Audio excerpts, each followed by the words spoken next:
எல்லோருக்கும் வணக்கம். இது உங்கள் study with Darshan YouTube channel. நம்ம இந்த வீடியோவில் மே 2ஆம் தேதிக்கான கரண்ட் அஃபேர்ஸ் பார்க்க போகிறோம். ஸோ கரண்ட் அஃபேர்ஸ் பார்க்குறதுக்கு முன்னாடி இப்போது வர 4ஆம் தேதி மே 4ஆம் தேதி பார்த்தீங்கன்னா குரூப் 2, 2A, குரூப் 4 படிக்கிறவங்களுக்காக ஜிகே டெஸ்ட் பேட்ச் வந்து ஸ்டார்ட் ஆகுது 4ஆம் தேதி. இதில் history, polity, economy, geography, INM, unit 5, unit 6 இதெல்லாம் கவர் ஆகும். அதாவது யூனிட் 2 to யூனிட் 6 வரைக்கும் இதில் கவர் ஆகும். ஃபீஸ் வந்து 500 ரூபி. ஸோ நியூ ஸ்டூடெண்டாக இருந்தீங்கன்னா இப்போ ஏப்ரலில் தமிழ் பேட்ச் ஸ்டார்ட் ஆனது, அதில் ஜாயின் பண்ணவங்களுக்கு 400 ரூபி தான் ஃபீஸு. அதே மாதிரி குரூப் 1 ப்ரிலிம்ஸ் படிக்கிறவங்களுக்காக செப்பரேட் பேட்ச் வந்து ஸ்டார்ட் பண்ணுறோம். மேக்ஸ் பேட்ச் ஸ்டார்ட் ஆகுது, கரண்ட் அஃபேர்ஸ் பேட்ச் ஸ்டார்ட் ஆகுது, current affairs live class start ஆகுது. இந்த அப்கமிங் டெஸ்ட் பேட்ச் பற்றி டீட்டெயிலாம் டிஸ்கிரிப்ஷனில் இருக்குது, செக் பண்ணி பார்த்துக்கோங்க. இப்போது கரண்ட் அஃபேர்ஸ் பார்க்கலாம். அதுக்கு முன்னாடி எஸ்டர்டே கரண்ட் அஃபேர்ஸ் ரிவிஷன் பார்த்துட்டு ஸ்டார்ட் பண்ணலாம். அது மட்டும் இல்லாமல் இப்போ நம்ம டாப் 15 கரண்ட் அஃபேர்ஸ் வந்து ஸ்டார்ட் பண்ணியிருக்கோம். அது பார்க்கலாட்டி நம்ம யூடியூப்பில் அப்லோட் பண்ணியிருக்கோம், இன்னிலேருந்து தான் ஸ்டார்ட் பண்ணியிருக்கோம். நீங்கள் அதையும் செக் பண்ணி பார்த்துக்கோங்க யூடியூப்பில். ஸோ இப்போ கரண்ட் அஃபேர்ஸ் பார்க்கலாம். Revision first May current affairs revision. First question, தேசிய பாதுகாப்பு ஆலோசனை வாரியத்தின் தலைவராக நியமிக்கப்பட்டவர் யார்? Answer option A, Alok Joshi. இரண்டாவது கேள்வி, யூடிஎஸ் செயலி கீழ்கண்ட எதுடன் தொடர்புடையது? Answer option D, railway. மூன்றாவது கேள்வி, மத்திய அரசு மற்றும் மாநிலங்களுக்கு இடையே அதிகார பகிர்வு பற்றி கூறும் அரசமைப்பு சட்டப்பிரிவு எது? ஆன்சர் அரசமைப்பு சட்டப்பிரிவு 246. நான்காவது கேள்வி, இந்தியாவிலேயே முதன்முறையாக மின்னணு உதிரி பாகங்கள் உற்பத்தி சிறப்பு திட்டத்தை வெளியிட்ட முதல் மாநிலம் எது? ஆன்சர் ஆப்ஷன் ஏ, தமிழ்நாடு. ஐந்தாவது கேள்வி, பிரக்யானந்தா கீழ்கண்ட எந்த விளையாட்டுடன் தொடர்புடையவர்? ஆன்சர் ஆப்ஷன் சி, சதுரங்கம். ஆறாவது கேள்வி, 2024 to 25ஆம் நிதியாண்டில் இந்தியாவின் வாகன ஏற்றுமதி எத்தனை சதவீதம் அதிகரித்துள்ளது? Answer option C, 19%. ஏழாவது கேள்வி, குஜராத் மாநில தினம். ஆன்சர் மே 1 தேதி. எட்டாவது கேள்வி, கீழ்கண்டவற்றுள் நீர்ச்சத்து இழப்பை சரி செய்ய உதவுவது? ஆன்சர் ORS கரைசல். ஒன்பதாவது கேள்வி, சர்வதேச தொழிலாளர் தினம் எந்த நாளில் அனுசரிக்கப்படுகிறது? ஆன்சர் மே 1 தேதி. இப்போ இன்றைக்கான கரண்ட் அஃபேர்ஸ் வந்து ஸ்டார்ட் பண்ணலாம். ஸோ நீங்கள் ஃபஸ்ட்டு கொஸ்டின், நாட்டின் ஜவுளி ஏற்றுமதியில் எந்த மாநிலம் முதலிடத்தை பிடித்துள்ளது? ஆன்சர் ஆப்ஷன் ஏ, தமிழ்நாடு. ஸோ கடந்த நிதியாண்டு 2024 to 25ஆம் நிதியாண்டில் டெக்ஸ்டைல் எக்ஸ்போர்ட் பண்ணுறதுல, அதாவது ஜவுளி பொருட்களை வந்து ஏற்றுமதி செய்கிறதுல நம்ம தமிழ்நாடு தான் இந்தியாவிலே வந்து முதலிடத்தை பிடிச்சிருக்கு. ஸோ கடந்த நிதியாண்டில் ஜவுளி ஏற்றுமதி எந்த அளவுக்கு இந்தியாவில் நடந்திருக்கு அப்படின்னு கேட்டிங்கன்னா 36.61 பில்லியன் மதிப்புக்கு ஜவுளி ஏற்றுமதி கடந்த நிதியாண்டில் மேற்கொள்ளப்பட்டிருக்கு. இந்தியாவிலேருந்து வெளிநாடுகளுக்கு ஜவுளி பொருட்களை ஏற்றுமதி செஞ்சுருக்கோம். இதில் நம்ம தமிழ்நாட்டுடைய பங்களிப்பு எவ்வளோ அப்படின்னு கேட்டிங்கன்னா 7.99 பில்லியன். ஸோ 7.99 பில்லியன் டாலர் மதிப்பிலான ஜவுளி பொருட்களானது தமிழ்நாட்டிலேருந்து போன நிதியாண்டில் ஏற்றுமதி செய்யப்பட்டிருக்கு. இது இந்தியாவுடைய மொத்த ஜவுளி ஏற்றுமதியில் தமிழ்நாட்டோட பங்களிப்பு 26.81% இருக்குது. ஸோ அதன்படி ஜவுளி பொருட்கள் ஏற்றுமதியில் இந்தியாவிலே வந்து தமிழ்நாடு தான் ஃபர்ஸ்ட் பிளேஸில் இருக்குது. போன நிதியாண்டு, இப்போ நம்ம 2024 to 25 நிதியாண்டு பார்க்குறோம். 2023 to 24ஆம் நிதியாண்டில் இந்தியாவிலேருந்து எவ்வளோ ஜவுளி பொருட்கள் ஏற்றுமதி செய்யப்பட்டது அப்படின்னா 34.43 பில்லியன் டாலர் மதிப்பிலான ஜவுளி பொருட்கள் ஏற்றுமதி செய்யப்பட்டது. அதில் வந்து தமிழ்நாட்டிலேருந்து பார்த்தீங்கன்னா 7.15 பில்லியன் மதிப்பிலான ஜவுளி பொருட்கள் ஏற்றுமதி செய்யப்பட்டிருக்கு. ஸோ போன நிதியாண்டுக்கு முந்தைய நிதியாண்டு 2023 to 24ஆம் நிதியாண்டில் 20.78% பங்களிப்பு அளிச்சிருக்கு ஜவுளி ஏற்றுமதியில். கடந்த நிதியாண்டில் நம்ம தமிழ்நாடு வந்து 26.81% பங்களிப்பு ஆற்றிருக்கு ஜவுளி ஏற்றுமதியில். ஃபர்ஸ்ட் பிளேஸில் நம்ம தமிழ்நாடு தான் இருக்குது. செகண்ட் பிளேஸில் வந்து குஜராத் மாநிலம் இருக்குது. தேர்ட் பிளேஸில் வந்து மகாராஷ்டிரா இருக்குது. ஃபர்ஸ்ட் பிளேஸ் நம்ம தமிழ்நாடு. ஸோ இதில் வந்து தமிழ்நாட்டுடைய பங்களிப்பு 26.8% அப்படின்னு சொல்லி பார்த்தோம். நெக்ஸ்ட்டு குஜராத்துடைய மொத்த ஜவுளி ஏற்றுமதி, குஜராத்துடைய பங்களிப்பு 18.9%, மகாராஷ்டிராவுடைய பங்களிப்பு 12.8%. அடுத்து 4th பிளேஸில் உத்தரப்பிரதேசம் இருக்குது. அடுத்து 5th பிளேஸில் கர்நாடகா இருக்குது ஜவுளி ஏற்றுமதியில். செகண்ட் கொஸ்டின், துருவ் ஹெலிகாப்டர் கீழ்கண்ட எந்த நிறுவனத்தால் தயாரிக்கப்பட்டுள்ளது? ஆன்சர் ஆப்ஷன் ஏ, HAL, அதாவது ஹிந்துஸ்தான் ஏரோநாட்டிக்ஸ் லிமிடெட் நிறுவனம். ஸோ இந்த நிறுவனம் தான் வந்து துருவ் அப்படிங்கிற பெயரிலான இலகுரக ஹெலிகாப்டர்களை வந்து வடிவமைத்து தயாரிச்சுட்டு வருது. ஸோ இந்த துருவ் ஹெலிகாப்டர் பார்த்தீங்கன்னா நம்ம முழுக்க உள்நாட்டிலே உருவாக்கப்பட்ட ஒரு ஹெலிகாப்டர். இந்த ஹெலிகாப்டர் பற்றி ஏன் இப்போ பார்க்குறோன்னா, ரீசெண்டாக பார்த்தீங்கன்னா இந்த துருவ் ஹெலிகாப்டர் வந்து தரையிறங்கும் போது விபத்துக்குள்ளாகி சேதமடைஞ்சு வெடிச்சிருச்சு. அதனால அதில் இருந்த பைலட்ஸ் வந்து உயிரிழந்துட்டாங்க. ஸோ அதை எடுத்து இந்த துருவ் ஹெலிகாப்டர் பயன்பாட்டுக்கு நம்ம மத்திய அரசு பார்த்திங்கன்னா தடை விதிச்சிருப்பாங்க. இராணுவத்திலையோ கடற்படையிலையோ விமானப்படையிலையோ இதை பயன்படுத்தக்கூடாது அப்படின்னு சொல்லிட்டு தடை விதிச்சிருப்பாங்க. இப்போ இந்த விமானத்தை இராணுவத்திலையும் விமானப்படையிலையும் பயன்படுத்தலாம் அப்படின்னு சொல்லிட்டு இப்போ நம்ம மத்திய அரசு அனுமதி அளிச்சிருக்காங்க. ஆனால் கடற்படையில் இது பயன்படுத்தக்கூடாது அப்படிங்கிற ரத்து அப்படிங்கிறது இன்னும் கண்டினியூ பண்ணுறாங்க. இராணுவத்திலையும் விமானப்படையிலையும் மட்டும் அந்த தடையை ரத்து பண்ணியிருக்காங்க. ஸோ துருவ் ஹெலிகாப்டர் அப்படிங்கிறது ஹிந்துஸ்தான் ஏரோநாட்டிக்ஸ் லிமிடெட் நிறுவனம், HAL அப்படின்னு சொல்லிட்டு ஷார்ட்டாக சொல்லுவோம். இந்த நிறுவனத்தினால தான் முழுவதும் உள்நாட்டிலே வடிவமைக்கப்பட்டு தயார் பண்ணியிருக்காங்க. நவீன இலகுரக 2 என்ஜின்களை கொண்டிருக்கு இந்த துருவ் ஹெலிகாப்டர். அடுத்து 3வது கேள்வி, 2024-25 நிதியாண்டில் இந்தியாவின் ஏற்றுமதி வரலாறு காணாத வகையில் எத்தனை லட்சம் கோடியாக பதிவாகி உள்ளது? ஆன்சர் ஆப்ஷன் சி 69.81 லட்சம் கோடி ரூபாயாக பதிவாயிருக்கு. கடந்த நிதியாண்டில் நம்ம நாட்டிலேருந்து பல்வேறு பொருட்கள் சேவைகளை ஏற்றுமதி செய்வோம் இல்லையா, அந்த ஏற்றுமதி கடந்த நிதியாண்டில் எவ்வளவுக்கு மேற்கொள்ளப்பட்டிருக்கு அப்படின்னா 69.81 லட்சம் கோடி மதிப்பிலான பொருட்களானது ஏற்றுமதி செய்யப்பட்டிருக்குன்னு சொல்லியிருக்காங்க. ஸோ வரலாறு காணாத அளவு, இதுவரைக்கும் இல்லாத அளவுக்கு இந்த வருஷம் கடந்த நிதியாண்டில் ஏற்றுமதிங்கிறது ரொம்ப அதிகமான மதிப்பை எட்டியிருக்கு நம்ம இந்தியா அப்படின்னு சொல்லி தெரிவிச்சிருக்காங்க. ஸோ கடந்த நிதியாண்டில் வரலாறு காணாத வகையில் 69.81 லட்சம் கோடி மதிப்பிலான பொருட்கள் மற்றும் சேவைகளானது ஏற்றுமதி செய்யப்பட்டிருக்கு இந்தியாவிலேருந்து. ஸோ இதில் சேவைத்துறை பார்த்தீங்கன்னா 13.6% வளர்ச்சி அடைஞ்சிருக்கு சேவைத்துறைகள் ஏற்றுமதி அப்படிங்கிறது. ஸோ சேவை ஏற்றுமதி அப்படிங்கிறது கடந்த நிதியாண்டில் 32.70 லட்சம் கோடியா இருக்கு அப்படின்னு சொல்லி தெரிவிச்சிருக்காங்க. முந்தைய நிதியாண்டு, அதாவது 2023-24 நிதியாண்டில் சேவை துறைகளோட ஏற்றுமதி அப்படிங்கிறது 28.86 லட்சம் கோடியாக இருந்தது. இப்போ அது 32.70 லட்சம் கோடியாக அதிகரிச்சிருக்கு. நெக்ஸ்ட் மொத்த ஏற்றுமதி 2023-24 நிதியாண்டில் பார்த்தீங்கன்னா 65.85 லட்சம் கோடியாக இருந்திருக்கு. இப்போ கடந்த நிதியாண்டில் அது 69.81 லட்சம் கோடியாக அதிகரிச்சிருக்கு. இது 65, இது 69. அடுத்து 4வது கேள்வி, எந்த சட்டத்தின் கீழ் இந்திய பதிவுத்துறையிடமிருந்து பிறப்பு இறப்பு தரவுகளை பெறுவதற்கான அதிகாரம் தேர்தல் ஆணையத்துக்கு உள்ளது? Answer option C A and B. So வாக்காளர் பதிவு விதி 1960 மற்றும் பிறப்பு இறப்பு பதிவு சட்டம் 1969, இந்த 2 சட்டங்களின் கீழ் பார்த்தீங்கன்னா இப்போ இந்திய பதிவுத்துறைகிட்டேருந்து பிறப்பு இறப்பு, இந்த தனிநபர்கள் பிறக்கிறாங்க இல்லையா, ஸோ அது தொடர்பான தரவுகளை பெறுவதற்கான அதிகாரம் தேர்தல் ஆணையத்துக்கு இருக்கு. இப்போ எதுக்காக இந்த அதிகாரம் பற்றி பார்க்குறோம் அப்படின்னா, ரீசெண்டாக பார்த்தீங்கன்னா அந்த வாக்காளர்கள் பல்வேறு மாநிலங்களை சேர்ந்த வாக்காளர்களுக்கு பார்த்தீங்கன்னா நிறைய பேருக்கு ஒரே வாக்காளர் எண்ணானது இருந்திருக்கு. ஸோ இது ஒரு குளறுபடி, இது ஒரு சர்ச்சையை ஏற்படுத்தியது.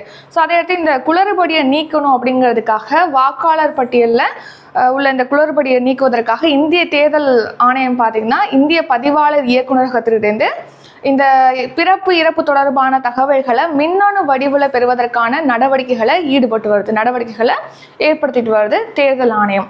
அது மட்டும் இல்லாமல் இப்போ பூத் ஸ்லிப் கொடுக்குறாங்க இல்லையா, வாக்காளர்கள் எளிதாக அறிந்து கொள்றதுக்காக பூத் ஸ்லிப் கொடுப்பாங்க.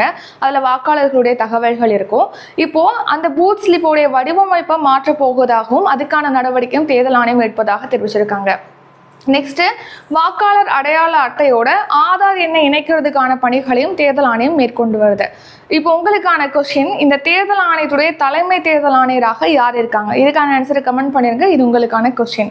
ஸோ இப்போ பிறப்பு இறப்பு தொடர்பான தகவல்களை இந்திய பதிவாளர் இயக்குநரகத்திலிருந்து பெற போறாங்களே தேர்தல் ஆணையம், இதுக்கான அதிகாரம் எந்த சட்டத்தில் தேர்தல் ஆணையத்துக்கு கொடுக்கப்பட்டிருக்கு அப்படின்னா வாக்காளர் பதிவு விதி 1960 மற்றும் பிறப்பு இறப்பு பதிவு சட்டம் 1969, இந்த சட்டங்கள்ல தான் இந்திய பதிவுத்துறை கிட்டேருந்து பிறப்பு இறப்பு தொடர்பான தரவுகளை பெறுவதற்கு தேர்தல் ஆணையத்துக்கு அதிகாரம் வழங்கப்பட்டிருக்கு. நெக்ஸ்ட் 5வது கேள்வி, உலகின் மிக வயதான பெண்மணியான எத்தல் கேட்டர்ஹாமின் வயது என்ன?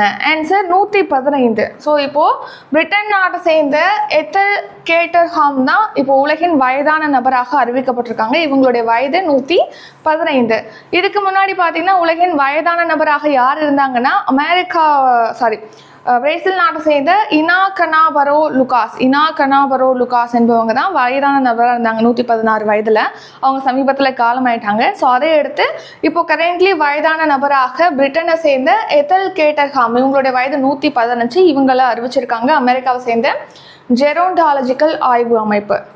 ஆறாவது கேள்வி, வேவ்ஸ் மாநாடு எங்கு தொடங்கப்பட்டுள்ளது? ஆன்சர் ஆப்ஷன் ஏ, மும்பை. ஸோ இப்போ மகாராஷ்டிராவின் மும்பையில் தான் வேவ்ஸ் மாநாடு. ஸோ இந்தியாவிலே ஃபஸ்ட் டைம் பார்த்தீங்கன்னா இந்த வேவ்ஸ் மாநாடு இந்த வருஷம் தான் ஸ்டார்ட் பண்ணியிருக்காங்க. வேவ்ஸ் அப்படிங்கிறதோட ஃபுல் ஃபார்ம் என்ன அப்படின்னு கேட்டிங்கன்னா world audio visual and entertainment summit, அதாவது உலக ஆடியோ விஷுவல் மற்றும் பொழுதுபோக்கு உச்சி மாநாடு. இந்த வருஷம் தான் ஃபஸ்ட் டைம் இந்த மாதிரியான ஒரு மாநாடை வந்து நடத்துகிறாங்க. இந்த மாநாட்டை நம்ம பிரதமர் நரேந்திர மோடி அவர்கள் தொடங்கி வச்சுருக்காங்க. ஸோ இந்த மாநாட்டை எந்த அமைச்சகம் வந்து நடத்துகிறாங்க அப்படின்னா தகவல் மற்றும் ஒளிபரப்பு அமைச்சகம் சார்பில் தான் நடத்தப்படுது. ஸோ இந்த அமைச்சகம் சார்பில் ஊடக மற்றும் பொழுதுபோக்கு துறைக்காக உலகளாவிய உச்சி மாநாடாக இதை நடத்துறாங்க. ஸோ திரைப்படத்துறை, அறிஞர்கள், கவிஞர்கள் இவங்கெல்லாம் பங்கேற்கும் வகையில் வேவ்ஸ் மாநாடு இப்போ ஸ்டார்ட் பண்ணியிருக்காங்க மும்பையில். அடுத்து ஏழாவது கேள்வி, ஏப்ரல் 2025 சரக்கு சேவை வரி சுமார் ரூபாய் -லட்சம் கோடி வசூலாகி உள்ளது.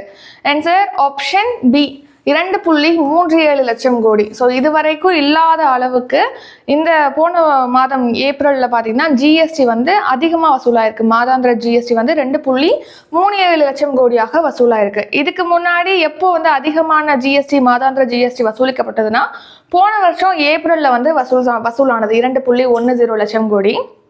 அதுக்கப்புறமா இது வரைக்கும் பார்த்தீங்கன்னா மாதாந்திர ஜிஎஸ்டிலே வந்து இப்போ போன மாதம் ஏப்ரலில் வசூலானதை அதிகபட்சம் சொல்லியிருக்காங்க. ஸோ 2.37 லட்சம் கோடி வசூலாயிருக்கு ஜிஎஸ்டி. ஸோ இந்த ஜிஎஸ்டி பார்த்தீங்கன்னா மொத்தமாக மத்திய ஜிஎஸ்டி இருக்குது, அடுத்து மாநில ஜிஎஸ்டி இருக்குது, ஒருங்கிணைந்த ஜிஎஸ்டி இருக்குது, அப்புறம் செஸ் வரி. இது நான்கையும் ஆட் பண்ணி தான் மாதாந்திர ஜிஎஸ்டி எவ்வளோ அப்படின்னு சொல்லி தெரிவிப்பாங்க. ஸோ இது வரைக்கும் இல்லாத அதிகபட்சம். ஜிஎஸ்டி அப்படிங்கிறது எப்போ வந்து அமல்படுத்தப்பட்டது நம்ம நாட்டில் அப்படின்னா 2017 ஜூலை மாதம் 1 தேதி தான் ஜிஎஸ்டி வந்து அமலுக்கு வந்தது. நம்ம நாட்டில் முதல் மாநிலம் ஜிஎஸ்டி வந்து எந்த மாநிலத்தில் முதல் மசோதா ஜிஎஸ்டிக்காக நிறைவேற்றப்பட்டதுன்னா அது அசாம் மாநிலத்தில், ஸ்டேட்டை பொறுத்த வரைக்கும். ஸோ ஜிஎஸ்டி பார்த்தீங்கன்னா 5%, 12%, 18%, 28% அப்படிங்கிற வரி விகித அடிப்படையில் வந்து விதிக்கப்படுகிறது வரி அடுக்குகள்.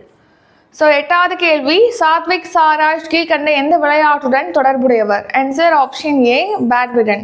ஸோ பார்த்தீங்கன்னா சாத்விக் சாய்ராஜ் வந்து பேட்மிண்டன் வீரர், இந்திய பேட்மிண்டன் வீரர். இவர் பார்த்தீங்கன்னா பேட்மிண்டனில் வந்து டபுள்ஸ், அதாவது இருவர் பங்கேற்கக்கூடிய மென்ஸ் டபுள்ஸ் பிரிவில் வந்து பங்கேற்பார்.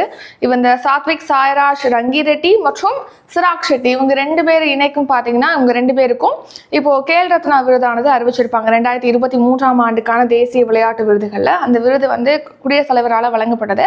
ஸோ அந்த நிகழ்ச்சியில் இவங்களால பங்கேற்க முடியல. ஸோ அதை அடுத்து இப்போது மத்திய அமைச்சர் மன்சுக் மாண்டவியா அவர்கள் பார்த்தீங்கன்னா கேல் ரத்னா விருது சாத்விக் சாய்ராஜ் மற்றும் சிராக் ஷெட்டி ஆகியோருக்கு வழங்கியிருக்காங்க. இந்த கேல் ரத்னா விருது விளையாட்டு துறையில் இந்தியாவில் வழங்கக்கூடிய மிக உயரிய விருதாக கருதப்படுது.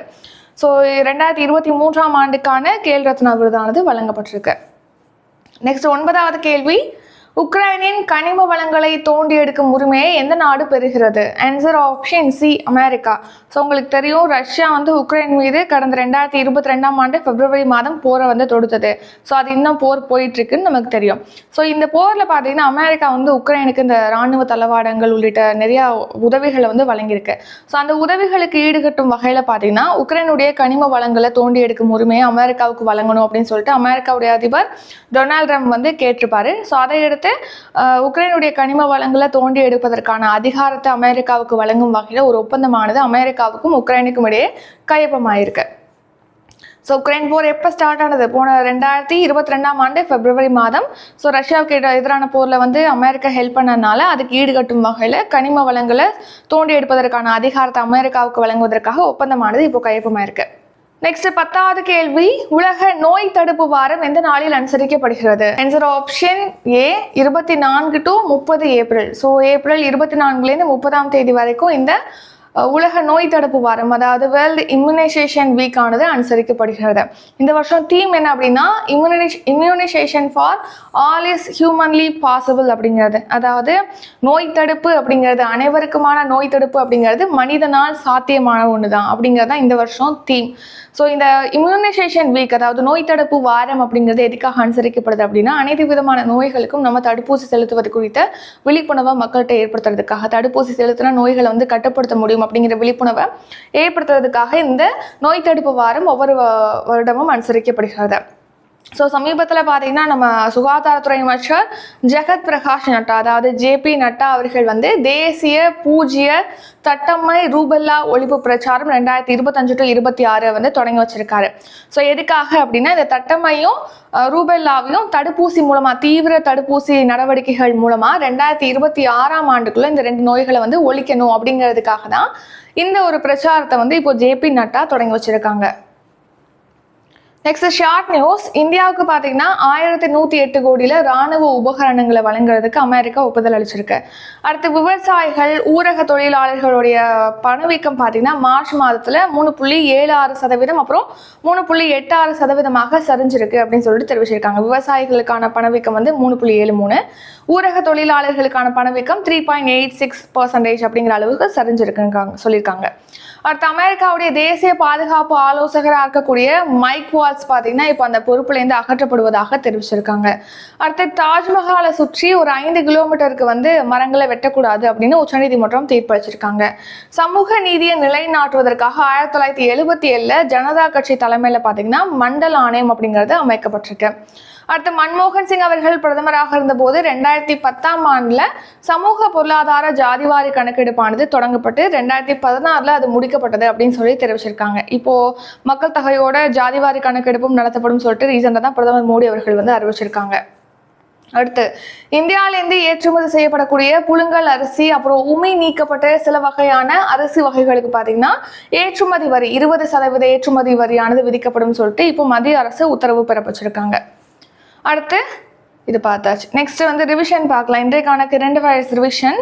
ஸோ ஃபர்ஸ்ட் கொஸ்டின், நாட்டின் ஜவுளி ஏற்றுமதியில் எந்த மாநிலம் முதலிடத்தை பிடித்துள்ளது? ஆன்சர் ஆப்ஷன் ஏ, தமிழ்நாடு. இரண்டாவது கேள்வி, துருவ் ஹெலிகாப்டர் கீழ்கண்ட எந்த நிறுவனத்தால் தயாரிக்கப்பட்டுள்ளது? ஆன்சர் ஆப்ஷன் ஏ, ஹிந்துஸ்தான் ஏரோநாட்டிக்ஸ் லிமிடெட். மூன்றாவது கேள்வி, 2024 to 25 நிதியாண்டில் இந்தியாவின் ஏற்றுமதி வரலாறு காணாத வகையில் எத்தனை லட்சம் கோடியாக பதிவாகி உள்ளது? மூன்றாவது கேள்வி, 2024 to 25 நிதியாண்டில் இந்தியாவின் ஏற்றுமதி வரலாறு காணாத வகையில் எத்தனை லட்சம் கோடியாக பதிவாகி உள்ளது? ஆன்சர் ரூபாய் 69.81 லட்சம் கோடி. நான்காவது கேள்வி, எந்த சட்டத்தின் கீழ் இந்திய பதிவுத்துறையிடமிருந்து பிறப்பு இறப்பு தகவல்களை பெறுவதற்கான அதிகாரம் தேர்தல் ஆணையத்திற்கு உள்ளது?